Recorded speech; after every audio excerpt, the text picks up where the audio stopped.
सादाबाद प्रत्याशियों के भाग्य का फैसला ईवीएम में बंद होने के बाद लोगों द्वारा अनेक तरह के कयास लगाए जा रहे हैं।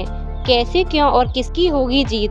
राजनीतिक विश्लेषण जुड़े लोग वही भाजपा प्रवक्ता विधानसभा क्षेत्र सादाबाद सुधीर गर्ग ने दावा किया है कि जीत भाजपा की होगी। आप भाजपा के प्रवक्ता भी हैं, तो कि जीत का दावा किस तरह से कर रहे हैं आप? देखिए, भारतीय जनता पार्टी कार्यकर्ता आधारित पार्टी है। प्रदेश सरकार और केंद्र सरकार ने जो काम किए हैं उस आधार पर जनता का पूरा रुझान भारतीय जनता पार्टी की तरफ था। भारतीय जनता पार्टी का कार्यकर्ता बहुत दमदारी से लगा हुआ था। नहीं, चुनाव मतदान जो हुआ है 2017 और इसमें 1% का फर्क दोनों में आया है। हाँ। तो इससे किस तरह जीत का दावा कर रहे हैं आप? देखिए,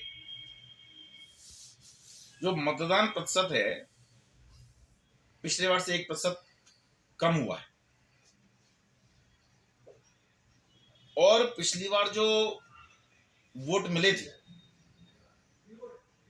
उस समय हमारे प्रत्याशी श्रीमान रामवीर उपाध्याय जी बहुजन समाज पार्टी के प्रत्याशी थे और उन्हें 91,365 वोट मिले थे। उस 91,365 वोटों में जो बसपा का कोर वोटर माना जाता है, जो बसपा का वोट बैंक माना जाता है, आप उस वोट बैंक को एक तरफ रख दीजिए। मान लीजिए वो अब हमें नहीं मिला, लेकिन भारतीय जनता पार्टी की उस समय की प्रत्याशी रही बहन प्रीति चौधरी को 36,134 वोट मिला था, और वो जो वोट था वो भारतीय जनता पार्टी का वोट था। उस वोट को अगर सपा और लोकदल का गठबंधन हुआ है, अगर उनका वोट ट्रांसफर हो सकता है, तो क्या भारतीय जनता पार्टी रामवीर उपाध्याय भाजपा के प्रत्याशी हैं, जो भाजपा का कोर वोटर है, जो 36,134 वोट प्रीति चौधरी को मिला था, वो रामवीर उपाध्याय के प्लस वोटों में नहीं जोड़ा जाएगा? उस तरह से अगर हम मान लें कि बहुजन समाज पार्टी का कोर वोटर 25,000 अगर रामवीर उपाध्याय जी को नहीं मिला, तो भाजपा का वोट 36,134 रामवीर उपाध्याय जी को मिला। दूसरी चीज, तत्कालीन समाजवादी पार्टी के प्रत्याशी देवेंद्र जी अग्रवाल को उस समय 29,060 वोट मिला। 29,060 वोट में कौन सा वोट था? वैसे मैं जातिगत बात नहीं करना चाहता, लेकिन फिर भी विश्लेषण के लिए आपने बोला है तो मैं बता रहा हूं। देवेंद्र अग्रवाल जी को यादव वोट मिला, कुछ उनके व्यक्तिगत वैश्य समाज के वोट हैं, 100, 150, 200 जो भी रहे हों, वो मिले। मैं उनमें से एक वोट कम नहीं करने वाला।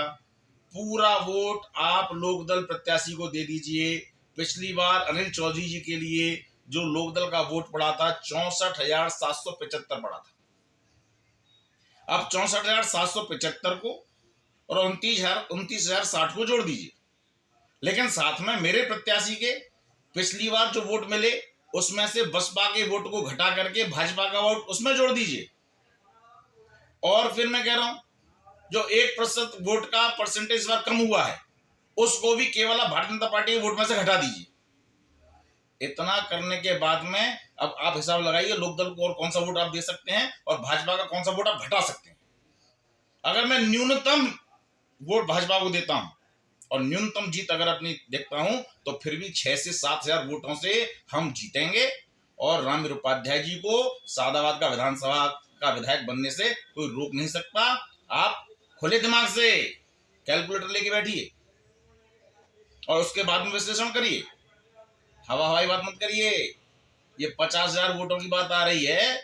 जैसे मैंने पहले कहा, अगर जीतने का तो बात दूर है, जीतने का कॉन्फिडेंस भी होता तो मंचों पर रोते नहीं, गाली गलौज नहीं करते, हल्की बात नहीं करते। कोई बीमार व्यक्ति है, आप उसके लिए गलत भाषा प्रयोग कर रहे हैं।